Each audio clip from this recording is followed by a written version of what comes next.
Howrah bridge का जब निर्माण हो रहा था तो उसमें जितने भी स्टील लगे हुए थे उसका 90% स्टील टाटा कंपनी का लगा हुआ है। भारतीय उपमहाद्वीप का पहला railway line red hills railway line था जो मद्रास में है। भारत की पहली पैसेंजर ट्रेन जिसे बोरीबंदर और थाने के बीच में चलाई गई थी, उसमें 3 इंजन लगे हुए थे और तीनों इंजन का नाम अलग अलग था। 1873 में कोलकाता में घोड़ा चालित ड्राम ट्रेन की शुरुआत की जाती है और उसी वर्ष उसे बंद भी कर दिया जाता है। तो बेसिकली रीजन क्या था? मुंबई में छत्रपति शिवाजी महाराजा टर्मिनल है। पटना और आरा के बीच में एक नदी है, सोन नदी, उस पर एक पुल बना है जो रेल सह सड़क पुल है। अजमेर कार्यशाला में भारत के द्वारा बनाए गए पहला stream locomotive F For ultimately it was a series of events that conspired together to eventually light the flame of war. The world's most hated treaty. The treaty. देखिए, ब्रिटेन में रेल शुरू होने के बाद भारत में रेलवे के विकास के लिए 1832 ईस्वी में मद्रास में एक रेलवे प्रस्ताव आता है। उस प्रस्ताव के बाद 1837 ईस्वी में एक रेल लाइन चलाई जाती है जिसे आर्थर कॉटर द्वारा बनाया जाता है, जिसे रेड हिल्स रेलवे कहा जाता है। ब्रिटेन के एक इंजीनियर सर आर्थर कॉटन के द्वारा एक रेलवे लाइन का निर्माण किया जाता है। 12 सितंबर 1837 ईस्वी को विलियम एवरी द्वारा बनाए गए रोटरी स्ट्रीम इंजन के माध्यम से उन बोगियों को खींचा जाता है जो रेड हिल से लेकर के चिंता दीपेटी पुल तक चलाई जाती है। बेसिकली उस समय से रेलवे का निर्माण करने का मुख्य उद्देश्य था, उस समय के सड़कों और पुलों का निर्माण करने के लिए ग्रेनाइट पत्थर का उपयोग होता था और ग्रेनाइट पत्थर को एक जगह से दूसरी जगह ले जाने के लिए रेलवे लाइन का निर्माण किया गया था। रेड हिल्स रेलवे भारतीय उपमहाद्वीप की पहली ऐसी रेलवे थी जो केवल माल परिवहन के लिए उपयोग किया जाता था। ब्रिटिश संसद के एक अधिनियम द्वारा 1 अगस्त 1849 ईस्वी को ग्रेट इंडियन पेनिसुलन रेलवे का गठन किया जाता है और 17 अगस्त 1849 ईस्वी को इसको ईस्ट इंडिया कंपनी के साथ मर्ज कर 56 किलोमीटर रेलवे लाइन का निर्माण करने के लिए कार्य दिया जाता है भारत में। इस काम के लिए ईस्ट इंडिया कंपनी के निर्देशक न्यायालय ने जेम्स जॉन वर्कले को एज अ चीफ इंजीनियर नियुक्त की जाती है और 1852 में ग्रेट इंडियन पेनिसुला रेलवे द्वारा और जेम्स जॉन वर्कले द्वारा, जिन्होंने रेल पटरी बिछाई थी 34 किलोमीटर बॉम्बे में, का पहला खंड तैयार होता है और इसी लाइन पर 16 अप्रैल 1853 को भारत की पहली पैसेंजर ट्रेन शुरू की जाती है जो बोरी बंदर से लेकर के थाने के बीच में चलती है। बेसिकली बोरी बंदर उस समय के जो पास में इलाका था उसी के नाम पर स्टेशन का नाम बोरी बंदर रखा गया था। बोरी बंदर मतलब कि उस समय स्थानीय भाषा में बोड़ा को बोरी कहा जाता था और बंदर को बंदर यानी कि उस समय बंदरगाह को बंदर कहा जाता था, तो उसी से मिलकर बना बोरी बंदर।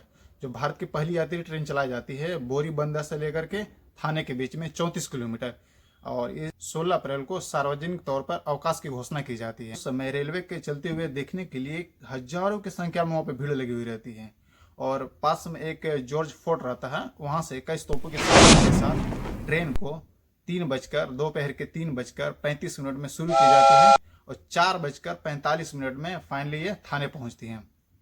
अब इस बीच में 3 स्टॉपेज भी रहता है। बोरी बंदर से खुलने के बाद ये वाईकुला जाती है, फिर वाईकुला से खुलने के बाद ये सायन में रुकती है और वहाँ पे इसके इंजन में पानी भरी जाती है और चक्कों में ग्रीस लगाई जाती है। उसके बाद फिर यहाँ से ट्रेन खुलती है, उसके बाद भांडुपा रुकती है और भांडुपा के बाद लास्ट में थाने पहुँचती है। थाने पहुँचने के बाद वहाँ पे एक मंच तैयार रहता है जिस पर लोग जाकर के भाषण भी देते हैं, जिनमें से एक जॉन वर्कले, उनके द्वारा भाषण भी दी जाती है। पहली ट्रेन जो 16 अप्रैल को चलाई गई थी उस ट्रेन में 14 बोगियां लगी हुई थी और 3 इंजन लगे हुए थे और 3 इंजन का नाम अलग अलग था। सिंध, साहिब और सुल्तान रखा गया था तीनों इंजन का। और जो स्टेशन था वह बोरी बंदर, वो एक लकड़ी का इमारत जैसा था और 2 लाइनों के साथ रेलवे स्टेशन था, कोई प्लेटफॉर्म वैसा नहीं था। और यही बोरी बंदर रेलवे स्टेशन आने वाले समय में विक्टोरिया टर्मिनल बनता है और विक्टोरिया टर्मिनल के बाद इसका नाम परिवर्तन कर छत्रपति शिवाजी महाराजा टर्मिनल रख दिया जाता है। ये बॉम्बे में रेलवे के स्थापना होने के बाद इस स्टेशन का महत्व और बढ़ने लगा क्योंकि उस समय अमेरिका में गृह युद्ध छिड़ा हुआ था और उस समय ब्रिटेन को कपास का डिमांड काफ़ी रहता था, तो अमेरिका से कपास न मिलने की स्थिति में उसका रुख भारत की ओर आया और भारत में इसका काफ़ी उनकी डेवलप होने लगा। तो भारत के कई इलाकों से कपास का उत्पादन होता था जो एज अ डंपिंग यार्ड के रूप में बोरी बंदर का विकास हुआ। मई 1854 तक इस रेलवे लाइन को, जो बोरीबंदर से थाने के बीच में थी, थाने से लेकर के इसका रेल लाइन को बढ़ा करके कल्याणी तक कर दिया जाता है। इसके बीच में एक रेलवे पुल का भी निर्माण होता है और एक रेलवे गुफा का भी निर्माण होता है। देखिए, बॉम्बे में ट्रेन चलने के बाद पूर्वी भारत में भी ट्रेन चलाई जाती है। वहीं पूर्वी भारत की पहली ट्रेन 15 अगस्त 1854 ईस्वी को हावड़ा से लेकर के हुगली के बीच में चलाई जाती है। इसके बीच में 3 स्टॉपेज दिए जाते हैं, बाली, श्री रामपुर और चंदननगर, और इसके बाद हुबली में रुकती है। हुबली और हावड़ा बेसिकली हुगली नदी के किनारे बसा हुआ रेलवे स्टेशन है। और वर्तमान में जो हावड़ा रेलवे स्टेशन है उसमें 23 रेलवे प्लेटफॉर्म है। और यह विश्व का 10वां सबसे बड़ा railway station Howrah railway station है, जिसमें 23 प्लेटफॉर्म है। वहीं विश्व का सबसे बड़ा railway station as a platform के तौर पे देखा जाए तो अमेरिका का न्यूयॉर्क सिटी में बसा हुआ टर्मिनल है, ग्रैंड सेंट्रल टर्मिनल है, जिसमें 44 रेलवे प्लेटफॉर्म है। पूर्वी भारत की जो ट्रेन चलाई गई थी उसका निर्माण ईस्ट इंडियन कंपनी द्वारा किया गया था। 1851 ईस्वी में ईस्ट इंडियन रेलवे कंपनी और ईस्ट इंडिया कंपनी दोनों ने मिल करके हावड़ा दिल्ली मार्ग को जोड़ने के लिए रेलवे लाइन का निर्माण करती है, जो मिर्जापुर के रास्ते दिल्ली तक जाती है। इसी क्रम में 1859 ईस्वी में इस लाइन को राजमहल तक बढ़ा दिया जाता है। काम को और आगे बढ़ाया जाता है, जिसके परिणाम स्वरूप 1861 में भागलपुर, 1862 में मुंगेर, 1862 में मतलब दिसंबर 1862 तक वाराणसी तक काम को पूरा कर लिया जाता है। ईस्ट इंडियन रेलवे द्वारा जमालपुर में पहला रेलवे सुरंग का निर्माण किया जाता है और सोन नदी पर एक रेलवे पुल का भी निर्माण किया जाता है, जो पटना और आरा, अब बीच में सोन नदी, तो पटना आरा को जोड़ने के लिए एक रेलवे पुल का निर्माण किया जाता है, जो बेसिकली ट्विन था। रेल के साथ साथ में रेल सह सड़क पुल था, यानी कि नीचे में रेल और ऊपर में सड़क दोनों चलती थी। पटना आरा लाइन पर कोइलवर ब्रिज बेसिकली ये 1.44 यानी कि 1.44 किलोमीटर लंबा था, रेल सह सड़क पुल था। इस कोइलवर ब्रिज को अब्दुल्ला ब्रिज भी कहा जाता है, यानी कि अब्दुल्ला बारी ब्रिज। कोइकल ब्रिज डबल डेकर ब्रिज था, जिसमें रेल भी चलती थी और सामान्य गाड़ियां भी चलती थी। 1862 में ही भारत की पहली रेल कार्यशाला जमालपुर में खोली जाती है। 1864 में दिल्ली कोलकाता रेल लाइन को ओपन किया जाता है और 1867 तक इलाहाबाद यानी कि वर्तमान में प्रयागराज और जबलपुर लाइन को लिंक किया जाता है, यानी कि उसको भी ओपन किया जाता है। ग्रेट इंडिया पेनिसुला रेलवे द्वारा मर्ज कर दी जाती है, यानी कि मद्रास रेलवे की स्थापना 1845 में होती है, जिसके बाद दक्षिण भारत की पहली यात्री ट्रेन की शुरुआत होती है, जो रोयापुरम से लेकर वालाजोर रोड तक चलाई जाती है। वालाजोर रोड रानीपेट जिले में एक नदी है, पलार नदी के दक्षिण तट पर स्थित है वालाजा रोड। इस रेलवे लाइन का निर्माण 1853 में शुरू होता है और 3 साल बाद 1856 ईस्वी में यह बनकर के तैयार हो जाता है, जिसे 1 जुलाई 1856 ईस्वी को दक्षिण भारत की पहली ट्रेन चलाई जाती है, रोयापुरम से लेकर के वालाजा रोड। मद्रास रेलवे की स्थापना करने का मुख्य उद्देश्य था इस रेलवे लाइन को बॉम्बे और कोलकाता से लिंक करना। तो 80 ईस्वी तक तीनों प्रमुख रेलवे स्टेशन यानी कि बॉम्बे, मद्रास और कोलकाता तीनों को आपस में जोड़ दिया गया, यानी कि तीनों बंदरगाह को आपस में जोड़ दिया गया और लगभग 9000 किलोमीटर रेलवे लाइन का निर्माण हो चुका था। देखिए, 24 फरवरी 1873 ईस्वी को कोलकाता में ड्राम ट्रेन की भी शुरुआत की जाती है, जो बेसिकली घोड़ों द्वारा चालित ड्राम ट्रेन थी। इसमें एक या दो घोड़ों द्वारा बोगी या ड्राम को खींचा जाता था, जिसके लिए पटरियां भी बिछाई हुई थी। 24 फरवरी 1873 ईस्वी को सियालदा और अर्मेनियाई घाट स्ट्रीट के बीच में लगभग 4 किलोमीटर तक ड्रामवे का लाइन बिछाई जाती है। इसी वर्ष 20 नवंबर को ये बंद भी कर दी जाती है। कोलकाता ड्रामवे कंपनी का गठन किया जाता है 20 दिसंबर 1880 ईस्वी को लंदन में, और जिसके बाद 1 नवंबर 1880 ईस्वी को लॉर्ड रिपन द्वारा इसका उद्घाटन किया जाता है। जो मीटर गेज चालित ड्रामवे सियालदा से लेकर के अर्मेनियाई घाट तक चलाई जाती है। 9 मई 1874 ईस्वी को बॉम्बे में भी घोड़ा चालित ड्राम ट्रेन की शुरुआत की जाती है, जो बॉम्बे के कोलाबा से लेकर के परेल के बीच में चलाई जाती है। 1880 में दार्जिलिंग में स्ट्रीम ट्रामवे की स्थापना होती है। ट्रामवे की शुरुआत होती है जो सिलीगुड़ी से लेकर के कासियांग तक बनाई जाती है। 1880 ईस्वी में इसको ओपन किया जाता है। इसके बाद कासियांग से दार्जिलिंग तक बनाई जाती है जो 1881 ईस्वी में ओपन की जाती है। दिल्ली का जो वर्तमान भवन है यानी कि जो पुरानी दिल्ली है उसका इमारत 1903 में बनाई गई थी और बढ़ती हुई जनसंख्या यातायात को देखते हुए एक नई रेलवे स्टेशन बनाई जाती है जिसे नई दिल्ली कहा जाता है और इसका निर्माण 1931 में की जाती है। यानी कि नई दिल्ली रेलवे स्टेशन का निर्माण 1931 में हुई है। ट्रेनों में वॉशरूम की सुविधा और लाइटिंग की व्यवस्था ये सब जो आप देखते हैं इसकी शुरुआत 1890 से होती है। 20वीं सदी के शुरुआत में भारतीय रेलवे के लिए विकास और समृद्धि का समय रहता है कि इससे पहले रेलवे नुकसान में ही हमेशा घाटे में ही रहता था, लेकिन 20वीं सदी के बाद रेलवे में प्रॉफिट भी आने लगा। धीरे धीरे वो मन की प्रॉफिट की ओर बढ़ने लगा। इसी बीच विकास और संचालन की देखरेख करने के लिए भारतीय रेलवे बोर्ड अधिनियम पारित की जाती है, जिसको लॉर्ड कर्जन द्वारा व्यक्तियों को औपचारिक रूप दिया जाता है और इसमें 3 सदस्य रहते हैं। पहला एक सरकारी अधिकारी, एक अंग्रेजी रेलवे प्रबंधक और एक कंपनी रेलवे के एजेंट। ये 3 उसके मेन सदस्य रहते हैं। भारत की पहली समुद्री रेल पुल का निर्माण होता है जो पंबन द्वीप भारतीय राज्य के तमिलनाडु राज्य में एक मंडपम शहर है। मंडपम शहर को रामेश्वरम द्वीप जिसे पंबन द्वीप भी कहा जाता है उससे कनेक्ट करता है। अब इसी कारण इसका नाम भी पड़ा पंबन ब्रिज। समुद्र पर निर्मित रेल पुल है और इस पुल के बीच में जहाज़ों और नौकों को गुजरने के लिए एक डबल लीफ वेस्कुलर सेक्शन दिया गया है जो इस प्रकार काम करता है। पंबन ब्रिज का काम शुरू होता है वर्ष 1911 में इसका काम शुरुआत होता है और 1914 तक ये पूरी तरह से कंप्लीट हो जाता है और इसको ओपन किया जाता है। वर्ष 1988 में पंबन रेल पुल के समानांतर एक सड़क पुल का भी निर्माण किया जाता है। यह सड़क पुल को अन्नाई इंदिरा गांधी सड़क पुल के नाम से भी जाना जाता है जो नेशनल हाईवे 49 को जोड़ता है। नेशनल हाईवे 49 का ये अंतिम छोर तक जाकर के रामेश्वरम द्वीप के अंतिम छोर तक जाता है जहां भारत का रोड का अंतिम छोर पड़ता है।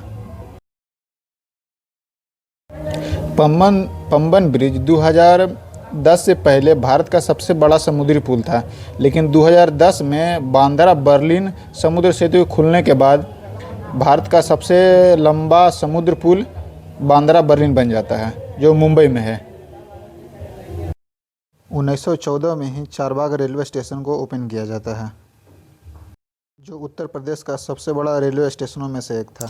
इसके बाद वर्ष 1925 में भारत की पहली इलेक्ट्रिक ट्रेन की भी शुरुआत की जाती है 3 फरवरी 1925 ईस्वी को, जो बॉम्बे के वीटा से लेकर के कुर्ला हार्बर के बीच में चलाई जाती है। बॉम्बे वीटा यानी कि विक्टोरिया टर्मिनल, जब भारत की पहली यात्री ट्रेन चलाई गई थी बोरीबंदर से थाने के बीच में, तो उस समय जो बोरीबंदर रेलवे स्टेशन था उसी का नाम आने वाला समय में बदल करके विक्टोरिया टर्मिनल कर दिया गया था और फिर उसके बाद उसका नाम बदलकर छत्रपति शिवाजी महाराजा टर्मिनल कर दिया जाता है और यह 1500 डीसी ट्रैक्शन पर चलाई गई थी विद्युतीकरण के क्षेत्र में। इस तरह पटरियों को विद्युतीकृत यानी कि इलेक्ट्रिफिकेशन किया जाने लगा और फिर नासिक से लेके एक पूरी ज़िले तक और फिर इसे बढ़ा करके पुणे तक बिजली इलेक्ट्रिफिकेशन किया गया और उसके बाद 5 जनवरी 1928 को कोलाबा और बोरीवली के बीच में 1500 वोल्ट डीसी ट्रैक्शन से शुरू किया गया। इस प्रकार आज़ादी से पहले ही भारत में 388 किलोमीटर डीसी का इलेक्ट्रिफिकेशन हो चुका था। इतना ही नहीं, 1900 ईस्वी तक लगभग 25,000 किलोमीटर का रेलवे लाइन का विकास हुआ था, जबकि 1910 में 39,000 किलोमीटर और 1929 तक आते आते टोटल 66,000 किलोमीटर रेलवे लाइन का विकास हो गया था और साथ में प्रति वर्ष लगभग 620 मिलियन यात्री सफ़र करते थे और 90 मिलियन टन माल ढुलाई की जाती थी। रेलवे के विकास के साथ साथ बजट में भी इसका प्रावधान किया जाने लगा। 1920 में ब्रिटिश रेल अर्थशास्त्री विलियम मिशन एकवर्थ को भारतीय रेलवे समिति का अध्यक्ष नियुक्त किया जाता है, जिसके द्वारा एक कमेटी बनाई जाती है जिसका नाम रखता है रखा जाता है एक वर्थ रिपोर्ट। इस रिपोर्ट के द्वारा भारतीय रेलवे के पुनर्गठन का नेतृत्व किया जाता है। इस प्रकार भारत के रेल वित्त को सामान्य वित्त से अलग करने का प्रावधान किया जाता है। अतः इस प्रकार एक अलग से रेल बजट पेश करने का निर्णय लिया जाता है और 1924 में रेल वित्त को आम बजट से अलग कर दिया जाता है। सर चार्ल्स इरविन द्वारा 1924 में पहला व्यक्तिगत बजट की जाती है और यह प्रक्रिया वर्ष 2016 तक चलता है, जब इसे पुनः सामान्य बजट में विलय कर दिया जाता है। 1928 ईस्वी में देश का पहला स्वचालित प्रकाश सिग्नल चालू की गई, जो GIPR यानी कि ग्रैंड इंडियन पेनिनसुला रेलवे द्वारा की गई थी, बॉम्बे वीटी यानी कि विक्टोरिया टर्मिनल से लेकर के वाइकुला के बीच तक। और इसी के आसपास वर्ष 1929-30 में ईस्ट इंडियन रेलवे द्वारा कानपुर सेंट्रल रेलवे स्टेशन का निर्माण किया जाता है, जो इंडो सार्वजनिक शैली कला में डिजाइन की गई थी। इस कारण वर्ष 1928 में एक नए कानपुर सेंट्रल रेलवे स्टेशन की आधारशिला रखी गई।